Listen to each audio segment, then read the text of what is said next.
নমস্কার বন্ধুরা, আমার চ্যানেলে আপনাদের সকলকে স্বাগত জানাই। আজকে চলে এসেছি পিতলের বিগ্রহ অঙ্গরাগের দ্বিতীয় পর্ব নিয়ে। আগের পর্বে আমরা দেখেছিলাম পিতলের বিগ্রহ রং করার আগের কিছু বেসিক খুঁটিনাটি পদ্ধতি। আজকে আমরা শুধুমাত্র রং করার পদ্ধতি নিয়ে আলোচনা করব।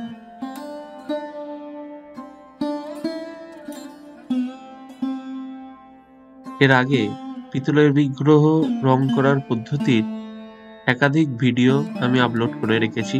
যারা এখনো দেখেননি তারা গিয়ে দেখে আসতে পারেন। রঙের জন্য এনামেল কালার ব্যবহার করা হয়। বিগ্রহের ওপর প্রাইমার লাগানোর কাজ ভালোভাবে শেষ হলে তারপর বেস কালার লাগাতে হয় 2-3 বার। বেস কালার বলতে দেবদেবীর যে গায়ের রঙের ক্ষেত্রে আমরা ধ্যানমন্ত্র অনুযায়ী দেবদেবীর যে গায়ের রং হয়, যেমন কালী কৃষ্ণের কালো বা নীল বা আকাশী, গৌর নিতাইয়ের ক্ষেত্রে বা দুর্গার ক্ষেত্রে হলুদ ইত্যাদি রং করে থাকব।